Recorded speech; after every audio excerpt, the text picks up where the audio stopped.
여러분 등산해 보셨죠? 우리가 등산하다 보면은 어떤 산은요 계곡이 굉장히 낮은 그런 산이 있고 어떤 산은 계곡이 굉장히 깊은 산이 있습니다.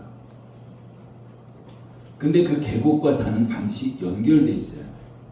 계곡이 깊다라는 것은 산이 높다라는 것이고 계곡이 얕다라는 것은 산이 낮다라는 그런 의미를 가지고 있습니다. 우리 인생도 마찬가지입니다. 우리 인생에도 살아가다 보면은 우리가 문제를 만나기도 하고 어떤 고난을 만납니다. 그러나 우리가 만나는 그런 문제, 그런 고난이 크다라는 것은 그만큼 우리 앞에 기다리고 있는 축복도 크다라는 걸 우리가 아셔야 돼요. 우리에게 다가오는 그런 문제라든가 고난은 하나님께서 허용하신 겁니다. 왜 하나님께서 그걸 허용하실까요? 우리가 전혀 문제가 없는데 우리가 정말 하나님과 친밀한 교제 가운데 관계 가운데 정말 믿음으로 잘 가고 있는데 그런 문제를 하나님께서 허용하고 이렇진 않을 거예요. 우리 하나님은 우리를 살리시는 분입니다. 하나님 본성 자체가 생명이잖아요. 그럼 우리를 살리신 하나님께서 우리에게 문제를 허용하고 어떤 고난을 허용했다는 것은 그 문제와 그 고난을 통해서 우리를 더 생명으로 풍성하게 하시기 위해서 하나님께서 허용하신 줄 믿습니다. 그러면 우리의 문제가 크다라고 했을 때, 고난이 크다고 했을 때 하나님은 우리를 더 크게 사용하시기 위해서 우리를 고치시기 위해서 그것을 하나님께서 허용하신 것 우리가 이렇게 믿고 그렇다면 우리는 당연히 우리는 그 앞에서 하나님을 기대할 수가 있고 고난 앞에서 어떤 문제 앞에서 우리는 하나님의 계획하신 우리가 그 축복을 바라볼 수 있습니다. 그게 바로 우리의 믿음인 거예요. 근데 문제는 우리가 그걸 하나님을 바라보지 않는다는 거죠. 많은 사람들이 문제를 바라봅니다. 그 고난을 바라보는 거예요. 문제 속에 우리가 빨려 들어가고 고난 속에 빨려 들어가면서 우리는 하나님을 잃어버리는 바로 그런 삶을 살아가고 있는 것이 많은 사람들의 어떤 공통적이다라고 볼 수 있습니다.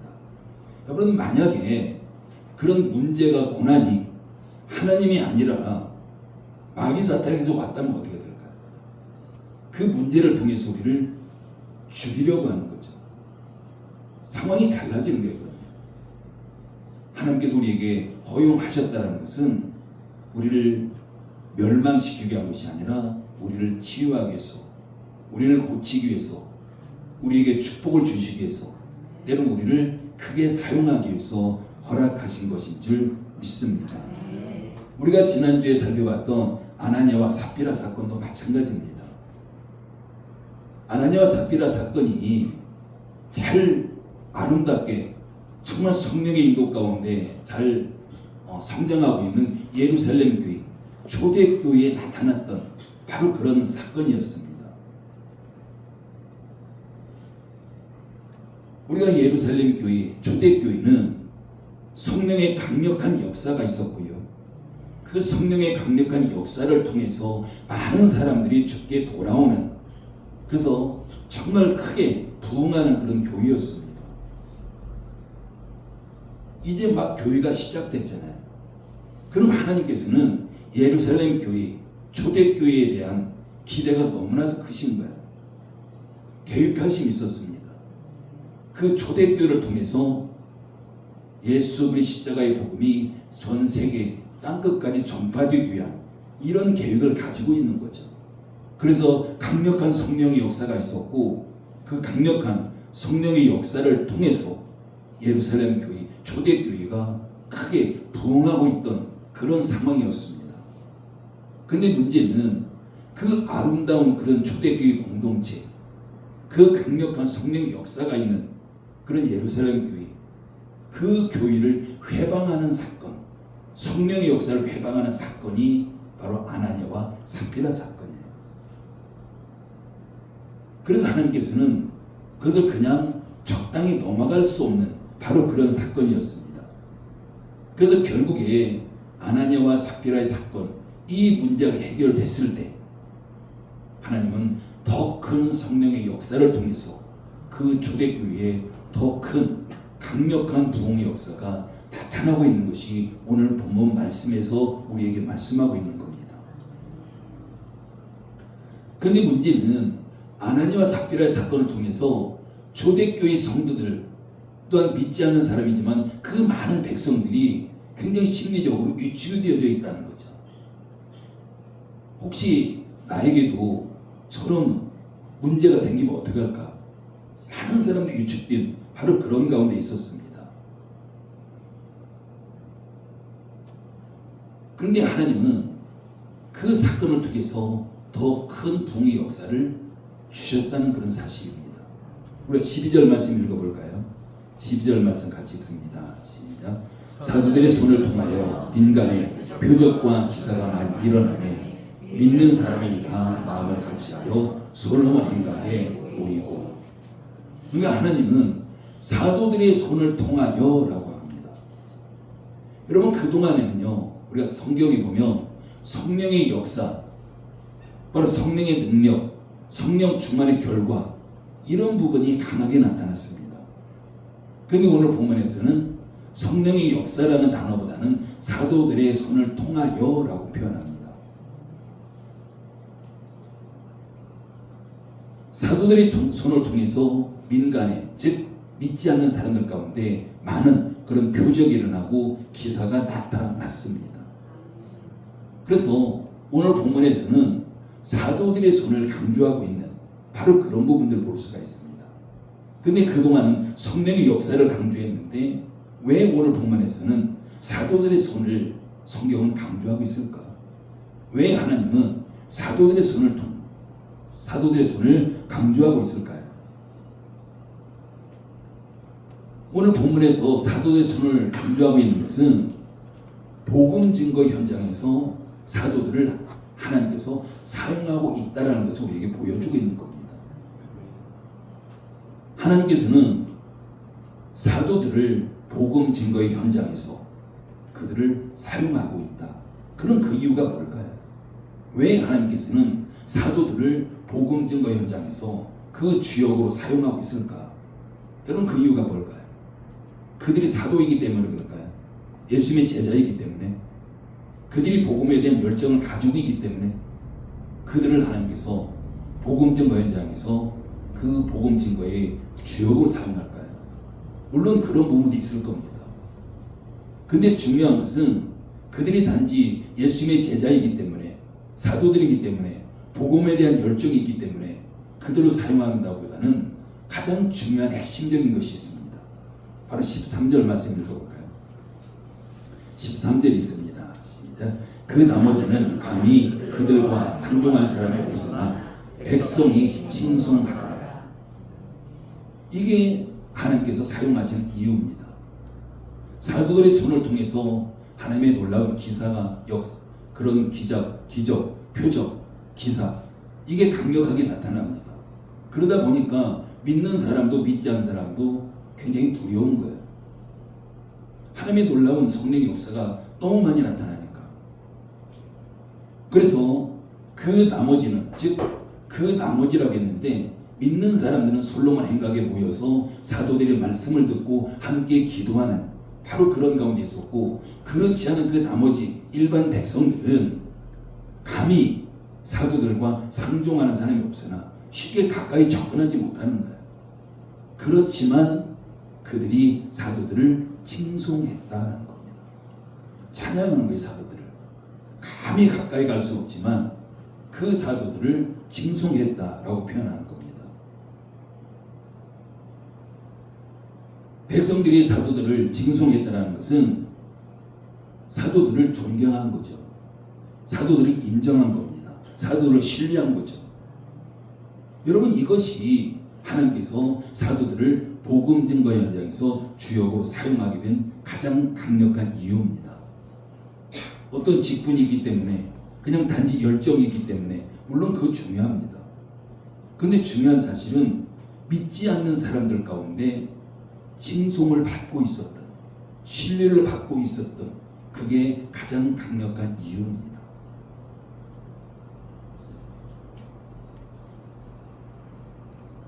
그래서 하나님께서는 사도들의 손을 통해서 많은 문제들을 해결해 주시는 거죠. 14절과 15절 읽습니다. 시작. 믿고 주께로 나아오는 자가 더 많으니 남녀의 큰 무리더라. 심지어 병든 사람을 메고 거리에다가 침대와 요 위에 누이고 베드로가 지날 때에 꼭 그의 그림자라도 누구에게 덮일까 바라고. 여기에 나오는 것은 미신적인 부분들이 많습니다. 이게 바로 정상적이라고 볼 수는 없어요. 그들은 예수님을 믿지 않는 자들이잖아요. 믿음이 없는 자들입니다. 그렇기 때문에 여전히 미신적인 생각을 가지고 있었고, 그렇지만 미신적인 방법이지만 사도들을 그들이 신뢰했기 때문에 바로 사도들이 복음을 전할 때 그 사도들 앞에 병든 자를 데리고 나오는 바로 그런 사건이 일어난 겁니다. 그래서 수많은 백성들이 지금 사도들 앞에 모여 있는 겁니다. 그만큼 믿지 않는 자였지만 그 사도들을 존경했고 그 사도들이 많은 백성들 가운데 많은 그런 영향력을 가지고 있었다라는 것도 우리는 알 수가 있습니다. 그래서 일반 백성들이 사도들을 신뢰한 거예요. 그냥 믿은 겁니다, 사도들. 그래서 하나님께서는 사도들을 복음 증거 현장에서 주역으로 사용하게 되신 거예요. 사도들을 복음 증거 현장에서 주역으로 사용하셨기 때문에 그들에게 많은 은사를 주시고 능력을 부여해 주시고 그들에게 필요한 것들을 다 공급해 주신 바로 그런 부분을 우리가 알 수가 있습니다. 바로 그 결과 어떻게 됐을까요? 우리가 16절 말씀 읽습니다. 16절 읽습니다. 시작.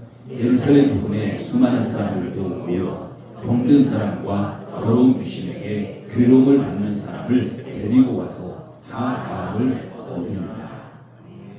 그동안 예루살렘이었습니다. 예루살렘에 있는 사람들이 사도들 앞에 모였지만 시간이 가면서 복음은 점점 확장돼 갖고 예루살렘 부근에 있는 사람들, 바로 그들이 지금 사도들 앞에 나오는 바로 그런 부분인 거죠. 우리가 알듯이 사도행 1장 8절 말씀, 예수님의 지상 명령이잖아요. 복음을 땅끝까지 전파해라. 그러면서 먼저는 예루살렘에서 사마리아에서 점차적으로 확장돼 가는 바로 그런 부분도 볼 수 있는 거죠. 그래서 이제 초대교를 통해서 예루살렘에서 시작됐던 그 복음이 바로 예루살렘 복음으로 점차 확장돼 가는 이런 부분들을 볼 수가 있습니다. 그래서 하나님께서는 사도들을 통해서 수많은 사람들이 돌이키고 바로 교회로 돌아오게 하는 바로 그런 놀라운 부흥의 역사를 일으켜 주신 것입니다. 여러분, 우리가 오늘 본문 말씀 볼 때 지도자가 꽤 중요하다는 것을 알 수가 있어요. 어떤 사람이 지도자로 세워지느냐 굉장히 중요합니다. 어떤 공동체 가운데 반드시 지도자가 세워져 있고 그 지도자가 매우 중요하다라는 걸 알 수가 있는 거죠. 바로 지도자라는 것은 공동체가 나아갈 방향을 제시하고 또한 그 공동체가 바른 방향으로 나아갈 수 있도록 이끌어가는 바로 그런 사람입니다. 교회에도 바로 영적 지도자가 있죠. 머리 되신 예수님의 말씀을 전하고 또한 교회가 예수님의 뜻에 맞게 나갈 수 있도록 이끌어가는 바로 그런 자, 바로 교회의 지도자입니다. 오늘날 교회에 목사가 있고 또는 장로가 있고 또한 권사가 있고 안수집사가 있고 또한 서리집사가 있고 많은 그런 직분이 있습니다. 그 지도자로 세워졌다는 것은 하나님께서 그를 통해서 어떤 일을 행하시겠다는 거죠. 그럼 그 지도자가 굉장히 중요한 것을 우리는 알 수가 있습니다. 여러분, 이걸 또 다른 말을 배우면 어떻게 볼까요? 우리는 어떤 것이든지 한 면만 보면 안 됩니다. 다른 여러 각도에서 다양하게 우리가 바라볼 수 있어야 되는 거죠. 그건 우리는 많은 경우가 흑이냐 백이냐 이원론적인 사고를 가지고 있어요. 그 일반 세상에서도 그냥 흑이냐 백이냐 옳으냐 그르냐 우리 여기에 우리가 사고가 매여 있는 걸 보게 됩니다. 그러면 지도자가 굉장히 중요하다는 것은 그냥 표면적으로 지도자가 중요하지 이게 아닌 거죠. 우리가 다른 각도로 본다면 그게 어떤 의미일까요? 우리가 지도자가 중요하다는 것은 지도자와의 관계도 중요하다는 겁니다. 근데 우리가 거기에 별로 생각을 두지 않아요. 그냥 지도자가 중요하지. 그럼 지도자가 알아서 다 하겠지. 이렇게 된다면 아무리 유능한 지도자가 세워진다 해도 그 공동체는 크게 부흥할 수 없습니다. 지도자가 중요합니다. 이 말은 지도자와의 공동체 관계가 중요하다는 거예요. 지도자의 인품이나 능력도 중요하지만 지도자와 청중과의 관계, 그 관계성 오히려 더 중요합니다. 하나님께서는 지도자를 세우고 그 지도자를 통해서 하나님께 일하십니다. 그런데 그 공동체가 관계성이 깨어졌을 때 어떤 것도 할 수 없는 거예요. 그렇기 때문에 우리가 복음 전파도 마찬가지예요. 복음 전파도 바로 교회 공동체를 통해 하나님께서 이루어 가십니다. 공동체가 그래서 중요한 겁니다. 여러분 우리나라 한번 생각해 보십시오. 참 심각하잖아요. 우리가 정치 지도자들 볼 때, 우리가 뉴스를 볼 때 참 답답한 것이 너무 많이 느낍니다. 우리는 뉴스를 통해서 우리나라의 상황 너무나도 잘 알고 있습니다. 우리가 정치 지도자들 관계성은 완전히 실종됐습니다. 서로 간에 탓만 하고 있는 거죠. 자기는 잘하는데 네가 잘못했기 때문에 이런 관계 가운데서는 어떤 희망도 볼 수 없는 바로 그런 가운데 있는 거죠. 또한 정치 지도자들과 국민들과의 관계도 마찬가지예요. 그 관계성 실종됐습니다. 서로 간에 탓만 하고 있어요. 백성들은 그냥 우리는 가만히 있어도 그냥 정치 지도자들이 알아서 잘 해줘야지. 유능한 사람들이 세워져 가지고 그들이 알아서 해줘야지. 한계가 있습니다. 제대로 이루어질 수 없는 거죠. 여러분 관계라는 것은요 누가 만들어주지 않습니다. 내가 만들어가는 거예요. 그 관계라는 것은 내가 적극적으로 참여하면서 그 관계를 만들어가는 바로 그런 부분인 거죠. 근데 많은 사람들이 나는 아무런 문제가 없다라고 생각해요. 자기 문제 바라보지 않습니다. 자기 문제를 있다고 할지라도 그냥 덮어버리고요. 알아서 그냥 정부에서 해줘야지. 지도자들이 다 알아서 막아줘야지. 이런 생각만 가지고 있습니다. 이런 상황에서 아무리 유능한 지도자가 세워져도 그것은 한계가 있을 수밖에 없습니다. 큰 희망은 없는 거예요. 그래서 중요한 것은 우리가 나라든 교회든 어떤 공동체든 그 지도자들과의 관계 회복이 중요합니다. 그 관계가 회복될 때 그 공동체가 희망이고요. 그 공동체가 부흥할 수 있는 겁니다. 바로 진리와 존경의 관계를 회복해야 됩니다. 여러분 학교에서도 마찬가지 아닌가요? 선생님과 학생 서로 간에 신뢰할 수 있는 관계, 이런 관계 가운데서 뭔가 제대로 된 교육이 일어날 수 있는 겁니다. 바로 믿고 따르는 관계 회복이 반드시 일어나야 되는 거죠.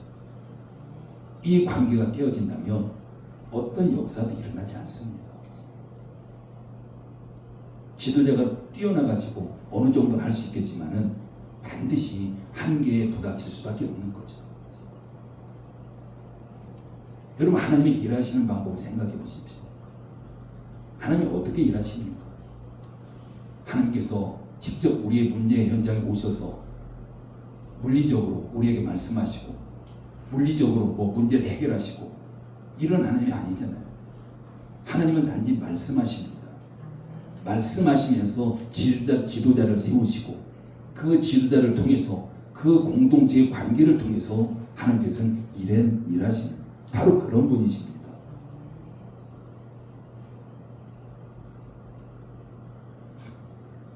오늘 본문에도 보면은 지금 사도들의 손을 통해서라고 하죠. 사도들의 손을 통해서라는 것은 하나님께서 사도들을 손을 통해서 일하시는 바로 그런 부분을 볼 수가 있습니다. 여러분, 우리나라의 지도자 그리고 교회의 지도자 누가 세웁니까? 우리가 표면적으로 보면은 국민들이 세우고요, 교회의 성도들이 지도자를 세웁니다. 그것은 단지 겉으로 드러나는 표면적인 우리 눈에 보여지는 부분이에요. 그렇지만 성경은 그렇게 말씀하고 있지 않습니다. 로마서 13장 1절에 보면 각 사람은 위에 있는 권세들에게 복종하라. 권세는 하나님으로부터 나지 않으니 없나니 모든 권세는 다 하나님께서 정하신 바라. 모든 권세, 여기에는 믿는 사람도 있고 믿지 않는 사람도 있습니다. 선한 사람도 있고 선하지 않은 사람도 있습니다. 그런데 하나님은 모든 권세는 하나님께서 세웠다고 말씀하고 있고요. 그러면 하나님은 또한 그 권세 가운데 복종하라고 말씀하고 있습니다. 다시 말하면요, 그 권세들과 바른 관계로 나가라는 겁니다. 그럼 우리는 어떻습니까? 아, 저 사람은 괜찮으니까. 아, 저 사람은 뭔가 잘못됐으니까. 그러니까 이렇게 생각하면서 바른 관계로 나가지 않습니다. 근데 하나님은 악한 사람이든 악하지 않은 사람이든 또한 믿는 사람이든 믿지 않는 사람이든 모든 권세는 하나님보다 낫고 하나님께 세우셨다고 말씀합니다. 여러분, 그 대표적인 사람이 누굽니까? 고레스잖아요. 이스라엘 백성들을 포로에서 귀환하도록 했던, 그 결정적으로 역할을 했던 그런 고레스. 그 고레스라는 사람이 이방인 왕이지만 하나님께서는 그를 세우셨다고 말씀합니다. 내 백성이라고 말씀했어요.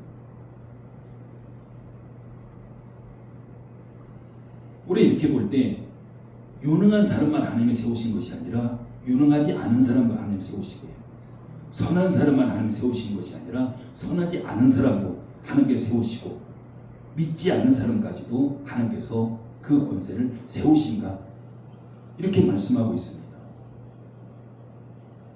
그러면 우리가 이렇게 본다면 우리가 어떤 지도자와의 관계가 회복된다는 것은 그건 다른 말로 표현하면요, 하나님과의 관계도 회복된다라고 보셔야 돼요.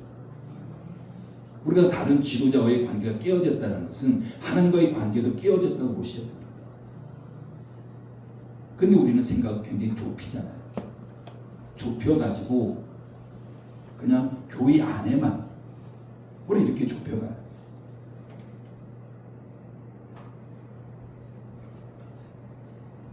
우리가 수요예배 때 사무엘상 지금 살펴보고 있습니다. 지금 창세기부터 사무엘상까지 왔습니다. 우리가 지난주에 우리가 살펴본 내용을 보면 엘리 제사장과 한나의 관계 우리가 살펴봤습니다. 여러분, 그 당시 엘리 제사장 형편없는 사람이에요. 우리가 사무엘상 앞부분은요, 여전히 사사시대의 연장선상에 있습니다. 우리가 사사기 읽을 때 굉장히 어둡잖아요. 근데 사무엘상 초반부에도 오히려 사사기보다도 더 어두운 시대입니다. 하나님 말씀 희귀해서 사무엘아 사무엘아 부르는데도 엘리 제사장이 그걸 알아듣지 못해요. 사무엘 한 번도 그걸 경험하지 못했기 때문에 알아듣지 못합니다. 분명히 음성 들렸는데 사무엘이 누구에게 갑니까? 엘리 제사장한테 가잖아요. 그것도 3번씩이나. 그때야 엘리 제사장은 사무엘을 하나님께서 부르시는가 보다, 그때서 그걸 깨달아요. 바로 엘리 제사장은 그 당시 영적인 그런 지도자로 세움을 받았습니다. 근데 말이 영적인 지도자지 영적인 지도자 역할을 전혀 감당하지 못하는 바로 그런 사람이었습니다. 바로 그때 한나가 자녀의 문제로 너무나도 힘들잖아요. 너무나도 고통 가운데 성수에 나가서 하나님 앞에 금식하면서 기도합니다. 성경은 뭐라고 하냐면요, 다 마음을 토해서 기도합니다. 자기의 모든 것을 끄집어내놓는 거예요. 하나님 앞에 정말 괴로워서 기도하고 있는 엘리 제사장이 그 부분 한참을 쳐다봅니다. 그러면서 한나에게 이런 말하는 거죠. 언제까지 취하여 있겠느냐? 포도주를 끊으라. 금식 기도하면서 슬퍼서 괴로워서 울부짖으면서 기도하고 있는 한나에게 엘리 제사장이 하는 말이었습니다. 엘리 제사장이 영적으로 깨어있지 못했고 하나님 음성도 듣지 못했고 영적인 분별력도 전혀 없는 바로 그런 사람이었습니다. 그런데 이때 한나가 어떻게 대답합니까? 나는 포도주나 독주에 취한 것이 아니라 내 마음이 너무 괴로워서 하나님 앞에 내 마음을 토하고 있는 것입니다. 이렇게 대답을 해요. 그런데 엘리가 종교적인 대답합니다. 그가 믿음이 있어가지고 한나에게 믿음의 말을 하는 것이 아니라 그냥 종교적인 이야기를 해요. 평안히 가라. 이스라엘의 하나님이 내가 기도하여 구한 것을 허락하기를 원하노라. 엘리 제사장의 믿음의 말 아닙니다. 그냥 귀찮아가지고 그냥 종교적인 멘트를 해가지고 한나를 그냥 보내는 거예요. 그런데 이때 한나가 어떻게 반응합니까? 당신의 여종이 당신께 은혜 입기를 원하나이다 하고 가서 이제 먹고 얼굴에 다시는 근심빛이 없었더라. 100% 받아들인 거예요. 한나도 압니다. 엘리 제사장이 영적으로 너무나도 깜깜하다는 거, 형편없다는 거 알고 있습니다. 그럼에도 불구하고 그가 하는 말, 그것을 엘리 제사장의 말이 아니라 하나님 말씀으로 받아들이는 거예요. 그러면서 다시 금식을 중단하고 먹기 시작했고요. 얼굴에 근심빛이 전혀 없는 겁니다. 100% 믿은 거예요. 하나님 말씀으로 그대로 신뢰하게 된 겁니다. 한나는 그 말씀을 자기 것으로 취한 거예요. 그 말씀 100% 자기 것으로 취하고 받아들인 겁니다. 여러분, 이게 바로 지도자와의 관계예요. 하나님께 세우셨잖아요. 한나는 엘리 제사장을 바라본 것이 아니라 하나님 바라본 겁니다. 그런 사람도 하나님이 세우셨기 때문에 그가 대충 하는 말일지라도 한나는 그것을 하나님으로 온 말씀으로 그대로 받아들이고 그것을 내 것으로 취하는 겁니다. 여러분, 이게 우리의 믿음 생활이에요. 우리가 적극적으로 이렇게 신앙생활 이렇게 해야 됩니다. 우리는 그런데 하나님과 우리 사이에 중간에 누군가가 세워져 있는데 그 사람의 상황을 봐요. 문제를 봐요. 그러면 하나님을 놓쳐버립니다. 이게 너무나도 많은 거죠. 중간에 어떤 상황일지라도 그 뒤에 하나님이 계시다는 걸 우리가 믿는다면 우리는 그 하나님을 바라보시는 겁니다. 우리가 이런 관계 가운데서 신앙생활이 정말 중요한 거죠. 그래서 우리에게 지도자 매우 중요합니다. 근데 더 중요한 것은요, 그 지도자와의 관계예요. 그런데 대부분의 권세를 세우신 하나님을 바라보지 못하고 그냥 우리의 눈에 보여지는 것만 봐요. 그냥 감각적인, 우리가 그런 신앙생활을 합니다. 우리가 감각적인 신앙생활을 하는 것이 아니라 영적인 그런 신앙생활이 우리에게 필요합니다.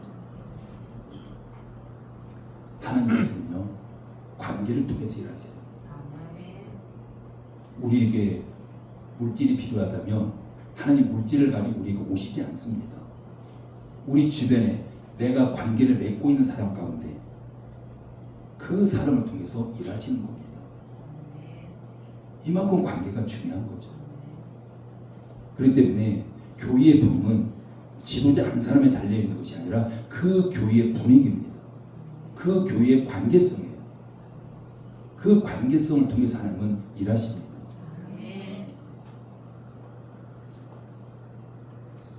그러면 그 관계는 내가 만들어가는 거예요.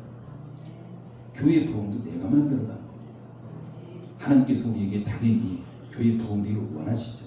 축복하십니다. 하나님의 일하심은 한 사람을 통해 사실 수도 있습니다. 근데 이건 거의 찾아볼 수 없어요. 한 사람을 세우시지만 그 사람과 공동체의 관계를 맺게 하시고 그 관계를 통해서 일하십니다. 그렇기 때문에 우리는 바른 관계 안에 우리가 들어가야 돼요. 내가 적극적으로 참여해서 그 관계를 만들어가야 됩니다. 그러면 때로는 힘들겠지요. 그러나 내가 그 힘들지만 바른 관계를 만들어갈 때 그게 나에게 축복이라는 사실입니다. 여러분, 하나님께 우리를 부르실 때 처음에는요, 하나님과 우리 1대1 관계를 불러요. 어떤 공동체로 부르지 않습니다. 1대1로 부르십니다. 그게 바로 구원이잖아요. 구원은 내가 가족과 부모님 믿기 때문에 내가 구원받는 게 아닙니다. 구원이라는 것은 하나님께서 나를 한 사람을 부르셔요. 그러면서 1대1로 시작하는 그런 구원입니다. 그러나 구원받은 이후에 우리를 또 부르시는 거예요. 어디로 부릅니까? 교회 공동체로 부르세요. 그냥 단지 구원받았기 때문에 하나님과 1대1 관계에서 그냥 죽을 때까지 이건 있을 수 없는 겁니다. 하나님 우리를 교회 공동체로 부르는 거죠. 교회 공동체로 부르는 것은 공동체 가운데서 관계로 부르시는 겁니다. 그 공동체의 관계 가운데서 하나님 우리에게 복을 주시겠다. 그 공동체의 관계 가운데서 하나님 우리를 사용하시겠다. 이렇게 부르시는 거예요. 그리고 복이라는 것은 우리가 관계 가운데서 뭔가를 하나님 앞에 쓰임받지 않는다면 그 복은 우리에게 필요 없는 겁니다. 우리가 왜 하나님 앞에 복을 받습니까? 하나님은 왜 우리에게 복을 주십니까? 우리를 사용하시기 위해서 주시는 거예요. 이 땅에서 복음을 위해 사용하시기 위해서 우리에게 복을 주시는 겁니다. 근데 우리가 하나님 앞에 사용받지 못한다면, 내가 하나님의 일을 감당하기 원치 않는다면 그런 사람에게 하나님께서 왜 복을 주실까요? 이 세상에서 우리의 사명이 끝났다면 당연히 천국에 가야죠. 근데 우리가 이 땅에서 공동체 가운데 존재하고 있다는 것은 그 공동체를 통해서 우리를 사용하시겠다는 겁니다. 그 일은 클 수도 있고요, 작을 수도 있어요. 우리의 각각의 지체를 보면 새끼발가락 같은, 또한 새끼손가락 같은, 또는 머리토록 같은 이런 역할을 할 수도 있습니다. 그것은 중요한 게 아니에요. 우리의 하나님께서 맡겨진 분량만큼 우리가 그 관계 가운데서 우리가 감당하게 된다면 그게 바로 하나님께서 우리를 축복하시는 근거가 되는 바로 그런 부분들입니다. 그래서 우리는 마음에 들지 않을 수 있어요. 우리가 정치 지도자들 마음에 들지 않잖아요. 그러할지라도 그 권세를 하나님이 세우셨다는 겁니다. 교회도 마찬가지예요. 모든 것이 마음에 들 수 없습니다. 어떤 직분이라든지 내 생각대로 마음에 들지 않을 수 있습니다. 그러나 중요한 사실은 하나님이 세우셨다는 것. 그가 선하든 악하든 잘하든 못하든 능력이 있든 없든 하나님이 세우셨습니다. 그러면 그 사람이 정말 내 마음에 들지 않는다 해서 그 사람 때문에 정말 하나님이 나에게 복 주시는 것, 이걸 내가 그냥 집어 던질 수는 없잖아요. 그러할지라도 하나님께 주시는 거라면 그 하나님을 바라보면서 우리가 그들을 한낱처럼 적극적으로 내가 취해가야 됩니다. 내 것을 만들어가야 됩니다. 그 일들은 반드시 공동체를 통해서 우리에게 주어진다는 걸 알고 좀 한낱처럼 여러분들이 정말 적극적으로 하나님 바라보면서 그 취하는, 그러면 여러분 것을 만들어가는 저와 여러분 되기를 예수님의 이름으로 축복합니다. 기도합니다. 아버지 하나님, 은혜를 감사를 드립니다. 우리가 그동안 바라봤던 지도자들 내 마음에 들지 않아서 내가 외면했던 그런 부분이 있었지만 이제 그런 모습이 아니라 그러할지라도 그 권세는 하나님이 세우셨고 그 권세를 통해서 하나님께서 일하시고 또한 그 관계 가운데서 하나님께서 나를 통해 일하심을 바라보면서 우리가 하나님 앞에 적극적으로 한나와 같이 하나님이 주시는 것들을 취해서 내 것으로 만들어가는 우리의 모든 성도들 되게 부족하도록 우리를 도우시고 인도해 주시옵소서. 예수님의 이름으로 기도드립니다. 아멘. 준비한